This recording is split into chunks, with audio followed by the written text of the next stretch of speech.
Hello, everybody. This is Teen Title Talk with Erin and Liz. This is the podcast where two librarians discuss two YA books every 2 weeks. Today, we'll be talking about the books Bygone Badass Broads by Mackenzi Lee. And Liz, what did you read? I read two. I read Modern Herstory by Blair Imani and illustrated by Monica Lee, and Brazen, which was written and illustrated by Penelope Bagieu. All right. And before we go into our book talks, we always deal with a couple questions. Now, normally we have our Jar of Teen Angst. Today we're doing two questions that are just about library life that came in from patrons, and then one teen angst question. Okay. So the first question was from Pete, and it said, what is the grossest thing you found in the stacks? I'd rather have teen angst. So tell me, Liz, what is the grossest thing you found in the stacks? So this was back when I worked at West Haven. Okay. We had the reference room, and we had a lot of old books, so my thing was maybe we should just put them in storage or something, or maybe even donate them, or I hate to say it, when they get old enough, throw them out. True, yeah. Yes, that does happen in libraries. Does. Sometimes we throw out books. Or put them in the book sale. Put them in the book sale. No one would want these. These were all, I think it was contemporary literary criticism. Anyway, I get to moving them downstairs, and I notice there is a whole roll of these books that has something brown smeared on them. And it has dried, and I do not need to know what it was. Oh, God. We did not try to figure it out. No, you don't need to. We just threw those out. We just threw those out. We're like, nope, these are... Was it on the bottom shelf? Maybe some mud got on them. It was kind of a child toddler. Oh, okay. It was like second to the bottom shelf, so it could have been like a kid smearing chocolate, but I'm like, you know what? I'm not even going to figure that out. Nope, these are just gone. Mm-hmm. Well, I mean, similarly, because it's like cleaning that off of books can be difficult, but worse than that is throw up. So we've had it here, but we've also had it in Drake-It when I worked in Drake-It. I remember that someone had just puked over one entire collection. I don't remember which one it was, but it doesn't matter because it's seeping in between the books, down the pages, and cleaning that out is so hard. So it's like... If you are going to throw up in the library, try to hit the rug, okay? Or the tile would be better. Yes. Actually, were you here when we had a patron throw up? It basically hit the wall and then went right into the water fountain. Yeah. I think it came in later that day. Yeah, that was one where I know it's hard to control. I felt really bad because I'm like, oh, this... Clearly someone's sick. Point. Like, you can't control that very well. But I mean, if you're aiming for the books and you think you could angle away from him, that's really great. The water fountain was very easily cleaned, so I was like, you know what, you did the right thing in the long run.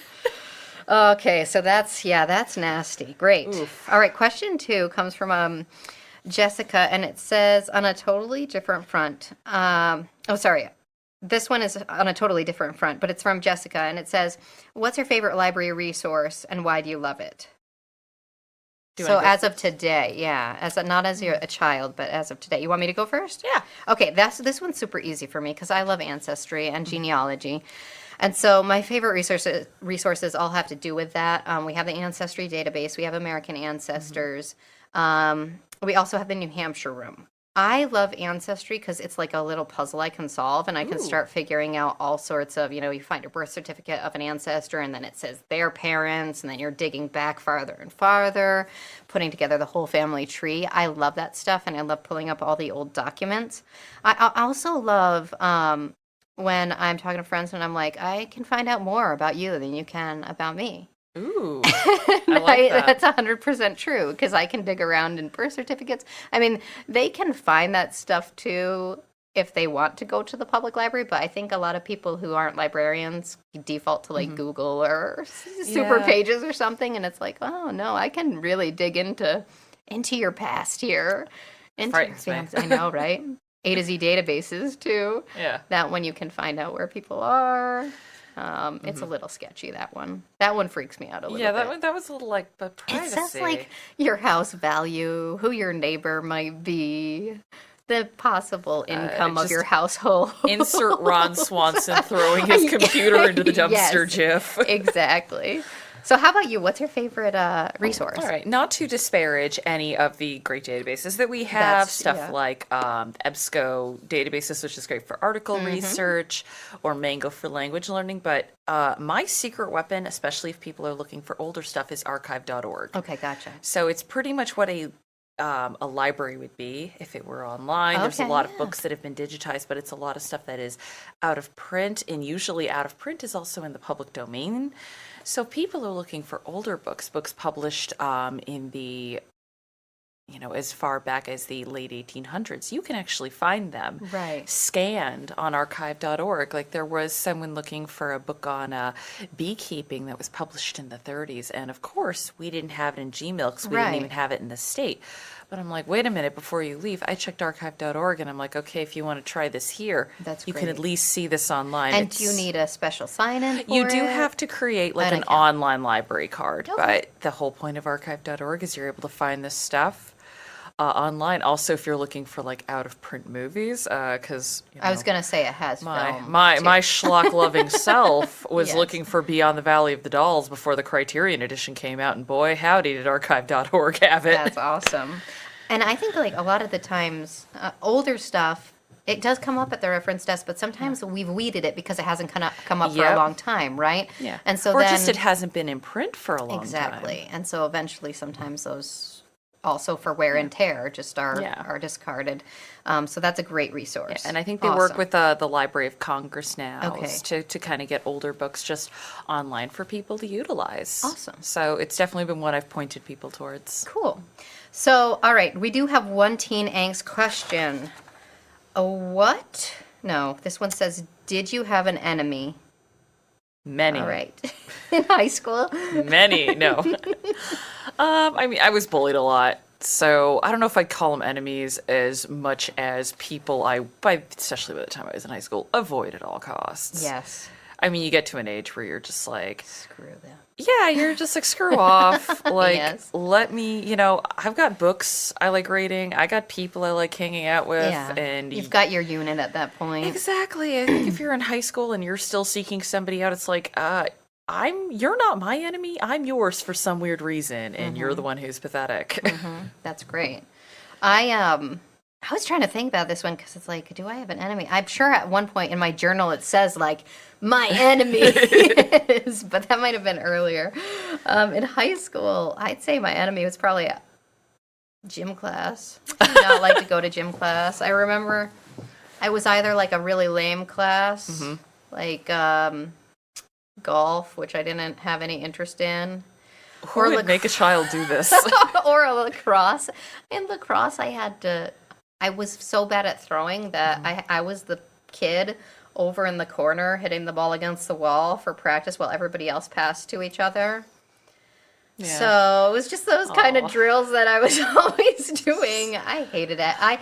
And sometimes I could get out of it to do like a tech rehearsal for the theater, and I'd bring like a note, and at all costs I would try to make it line up with when I would have gym, because I did not want to do gym. Also, any sort of line dancing class, That I'll agree with you on. and you're thank grabbing you. on, you like have to dance with somebody and their clammy hands. And just country music's general existence. Why was that a thing? I don't know. I was 50-50 on gym class. There were certain things I really liked doing whenever it was a pool-based activity. That's or, fun. We did not have a Or pool-based climbing, activity. self-defense. Climbing, we did not have self-defense. We got self-defense. We had in gym. juggling. Ye- Like circus juggling. Huh. That was my favorite. We were throwing up the handkerchiefs. Oh yeah, but I just remember doing like volleyball being a not How about very badminton? No, I don't remember. I just remembered volleyball being an experience, and like, because for whatever reason, my coordination on that was just terrible. great. Soccer, I was good at. Really? Yes, I could see you being great at soccer. I did not love soccer either. All right, well, okay, those were our enemies. Gym class maybe still is my enemy, but not yours. You always are working out. Well, I've got to find some way to be physically intimidating at That's the desk. true. I'm only and 5'7". I appreciate that. So, all right, let's move on to these great books we read. Tell me a little bit about Modern Herstory and Brazen. Okay, well, oh wow. Wow, I just completely tell missed it. my notes right in front of me. That's all right. So Modern Herstory is by Blair Imani, who is an activist for representation and an activist against Islamophobia. So she worked with Monique Lay, who's an illustrator, to create sort of a, who's who of modern Women.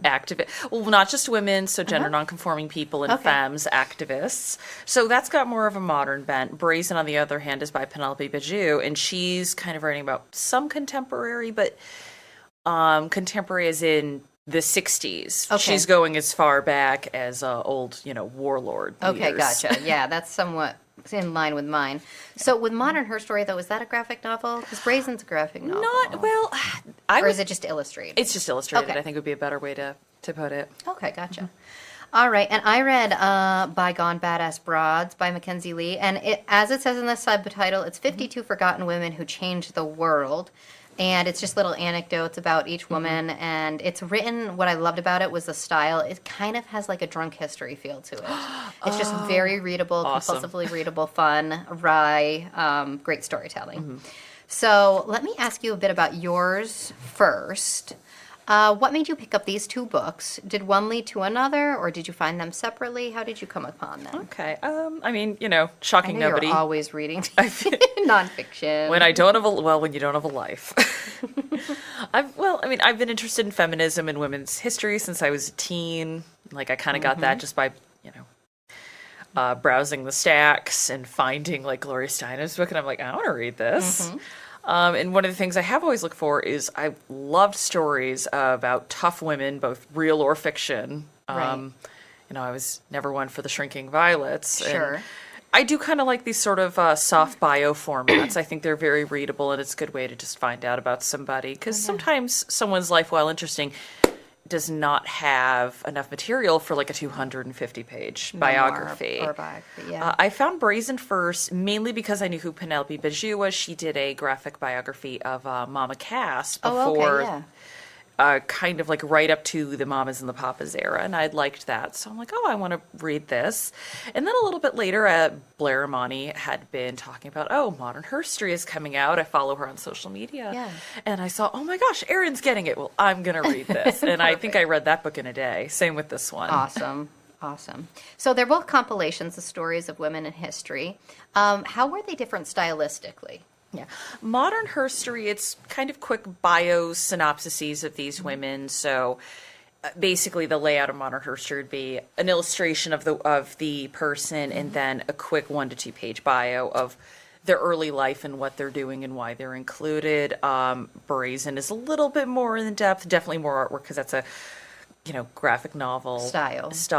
I did notice on a few stories, sometimes, especially with any Asian. any artist from Europe, like maybe it's because I grew up reading like the Tintin comics. I'm always a Yeah. little bit braced for, I'm Is that kind of scared to see how they're stereotypical? going to draw people. Right. I actually felt she was pretty good, although there was one story, Wu Zetan, I felt could veer a little bit into Orientalism. But Okay. reading the rest of her book, I'm like, that's just how she draws. There's nothing, it's not Tintin goes to the Congo level. Okay, gotcha. Great. But I think they're both really good. Because she does sort of have a cartoonish style. Yeah, For sure. and- So I think that sometimes leans towards stereotype of. It is. I mean, there's definitely no malice meant by it because you can see she draws people from Iceland with the same amount of kind of a cartoonish feature. Right. But, just due to history, you always still- look at, you're braced for a little more like, oh no. Oh. Right. It kind of pops out at you a little bit. But again, it's not Tintin goes to the Congo level bad. Gotcha. Which should be the baseline for. Right, exactly. And I read all those in 6th grade, and offensive that totally comics. flew over my head. But now when I look back, I'm like, You're like, oh gosh. all right. Now, within these books, did you have a specific story you loved? Did you love the particular person before you read the book, or were they new to you? Yeah. I mean, I found out about a lot of new people in Modern Awesome. Herstory. I'm like, oh, I should go follow these people. Yeah. But there were people that I followed previously, like Kat Black, Valissa Thompson, Feminista Jones Yes, is I in know there her. as well. And so just kind of seeing their profile and seeing just a quick rundown of like who they were was nice to kind of put a person behind the personality. Yes. So it was great to hear that. And again, a lot of Native and Indigenous activists I didn't know about before. We're in there. Yeah, so I was like, oh, I should follow these people. And Brazen was for me kind of like, I did not know a lot of these women, like the volcanologist I didn't know. Sunita Alizadeh, I hope I'm saying the name right. Clementine Delate, who is the bearded lady, I had no. I know. I remember that one. I did not even know that was a real person. Right. I figured that was just I don't know, just something where it's like, oh, it happened in Almost real like life. a mythology. Yeah. So it was really cool. I mean, some of these people I did know, like Christine Jorgensen, she's known as the first publicly trans woman. Okay, gotcha. And actually, like that, you know, her story went beyond just, she's trans, look. Right. It was like, oh no, she was a person before this. She was a person after this. And we got to see kind of an encapsulation of her life rather than just the one thing she was known for. Right, exactly. And you see a lot, even with the people who are current, and you're seeing them on social media, and it's kind of a platform. Yeah. But you're not seeing, like, where they came from And or what how they got into influences that. their work. Yeah, exactly, which is really cool. Yeah. All right, how about any figures that you wish had been in either of the books but you didn't see? Modern Herstory, I wish they had included a few more international figures. Okay. It seemed fairly like U.S. activism centric. There were some exceptions, like Manal al-Sharif, the woman who was fought for the right to drive in Saudi Arabia. Oh, okay, yes. Yeah. I would have loved to see Imani Gandhi. She is a lawyer. She used to work in like banking and foreclosures, actually, representing banks and foreclosures. She left that. She's now turned her attention to reproductive rights. On that same track, Renee Bracy Sherman, she's been a really outspoken reproductive justice advocate. And so kind of reading that, I'm like, you know, modern herstory, for as forward thinking as it is, it doesn't seem like it really wants to touch on that issue of feminism and activism other than just mentioning it. But I was a little shocked that they didn't give a lot of people working in that the spotlight. But, you know, at the same time, there's people who probably didn't, you know, have a platform at all, or people didn't know about that are getting attention. Right. And the big one, I was shocked that neither of these books included Shirley Chisholm. So tell us who that is. TLDR version is first Black woman elected to Congress, outspoken feminist, activist, a rabble rouser until her dying day. If you've heard the phrase "unbought, unbossed," that is from Shirley Chisholm. So do you think, because it's not like these people wrote for the book, it's that these were snippets about each person.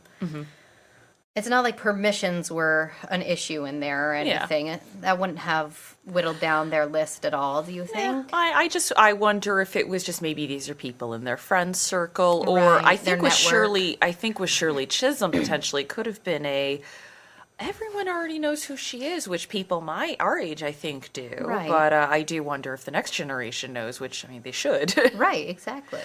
I mean, I know that you have to fit it into a number of pages and you only will have so much room for a certain amount, but how that selection takes place is always interesting to me. Yeah, that was one I was not shocked someone like Gloria Steinem isn't in there because everyone knows who she is. And she's still out there doing her thing. But I'm like, where's Shirley? Yeah, exactly. All right. Well, okay, it sounds like you loved both of these. What can teen readers expect from these books that they might not find elsewhere or in previous books that have been created that are kind of like similar compilations? Yeah. I mean, I would say ultimately stories of women who aren't profiled in many history books in the case of Brazen, or people who we don't see, I wouldn't say on social media, but definitely you wouldn't see on, let's say, MSNBC or CNN as a talking head. You know, we all know, I mean, and also just in the general history of feminism and activism, we all know people like Betty Friedan and Gloria Steinem and Ruth Bader Ginsburg, which on the subject of her, I love RBG, but I really think we need to be raising a flag for Sonia Sotomayor because she's so awesome. Okay. And again, for me, that's not to say that people shouldn't care about Gloria Steinem or a lot of women in the second wave because they did do a lot, but I mean, Gloria Steinem has stayed pretty great and stayed pretty current and adapted with the times, but there are a lot of second wave feminists that are embarrassing. Right. Germaine Greer is one of them. She's become very anti-trans and even to the point of bashing the Me Too movement, which considering it was started by a Black woman, I'm like, that is extra awful and kind of just, it's like, oh, this is every awful stereotype of like white privileged feminism like, rolled into one person. And it's all happening before our eyes. So sometimes you just watch the train wreck though. And you're like, what are you doing?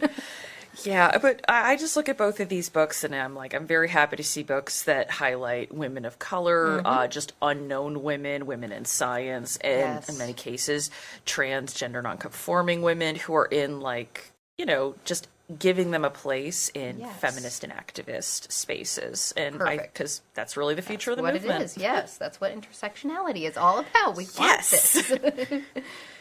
That's More what, inclusivity is a good thing. that's what Roxane Gay has been talking about. Exactly. Oh my God, I love her. Don't get me started. And she is in Modern Herstory. Which, She is. Okay, good. Well, I bet she rightfully better be. so. Okay. Awesome. All right. So both of those, Brazen and Herstory, Modern Herstory, are definitely worth picking up. Sounds like. Yeah. All right. Bygone Badass Broads. What do you have? Oh, Questions for me? questions. Oh, I love this book. Were you a baby feminist like myself? Or did you even seek these books out, or is this kind of your first time reading a book like this? I was a baby feminist, but not in so many terms. It was kind of like as a teen, read a lot of great, fantastical stories that were written by Robin McKinley and Tamara Pierce, and I loved those strong heroes. But I didn't go for nonfiction a lot, so I didn't have kind of that language. But any sort of badass broad, I would have been all for. It just usually was in the sense of a fantasy story. I mean, we all grew up with a dragon Mulan. slayer, yeah, exactly. We all grew up with Mulan. We're like, that's the Disney princess I want to be. Although that one I was a little older. I'm a little older than you, remember? So yeah, not in so many terms. So and then as an adult, yes, I've sought these out. I did read Brazen. Girls Who Rock the World I read, but this I gotta say. This one was my favorite so far. I just love the storytelling in it. I know, that's actually the one I haven't read. I know. started reading it, and then I returned it because I'm like, oh, you need it. Yes, I know. I'll give it back. And so question 2, were there any stories or figures you knew about before you read this book? Okay, so I was going through and I was surprised because there were so many I did not know. There were 2 I did know. Alice Ball, who pioneered treatments for leprosy. She like took this oil and extracted fatty acids or something from it so it could be injected to help with leprosy. She didn't get a lot of credit right off for it. That ticked me off, but eventually, Not shocking. yeah, right, exactly. And then Ursula Nordstrom, who was this wonderful publisher, and she's the one who put out Maurice Sendak. She worked with a lot of queer writers. Oh, I didn't know that. Yes, and she's kind of her term that was coined was writing good books for bad children.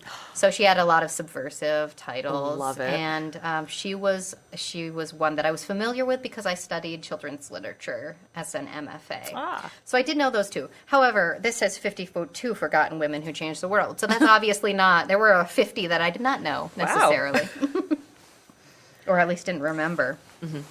Now, if you could make a movie out of Oh, yeah. any of these Bygone Badass Broads, who would it be? It's hard to say because there's a lot in here there's tons of action, but I'm going to go with Julie Daubeny, a.k.a. La Maupin. Have you Ooh, heard of her? I don't think I have. Okay, so her subtitle, she was in France, 1673 to 1707, and her subtitle here is Bisexual Swordswoman, Opera Singer, Hellraiser. And her story is so fascinating. This should be a series. She was trained as a swordsman or woman as a child because of her father. And then she had this crazy life where she left because she was he decided she was going to get married and she was like, I don't think so. And she left and she did performance sword fighting. At one point she became a nun to woo another woman. And then later on, she became an opera singer. Obviously many talents, right? Wow. And then she kind of disappeared from history. See, So I hear stuff like that, and I'm like, I am just not doing enough with my life. I know. I'm like, why don't I have these many, many skills? So I think she would be fascinating, and I want to know why she disappeared. What did she go on to do? How did she just vanish? She changed her identity. It literally says, and then as mysteriously as she arrived on the historical scene, Julie vanished. We know very little about her later life, only that she died around the age of 37 from unknown causes. Oh. I know. I was about to say I'd want Rachel Weisz to play her. It would be amazing. Rachel Weisz is a little older, but You've got I'm the theater, the intrigue of the theater. You've got sword fighting. You've got romance. Oh, it would be I fascinating. know. Oh my God. Call France. French cinema could make this happen. They totally could. That is who I would choose, though there's lots of candidates in here.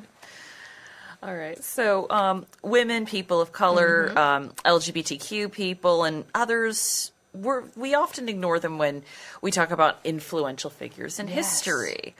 I mean, we all went through history classes, Right. and I don't think we really, other than the few figures we always talked about like, I mean, I remember in my high school, we didn't really discuss Asian history until I was in sophomore year of high school, and I don't think I learned about Harvey Milk, obviously, people like that, until college, and a lot of the people I knew about I learned independently at the library. So, do you think this book could kind of change in the context of history?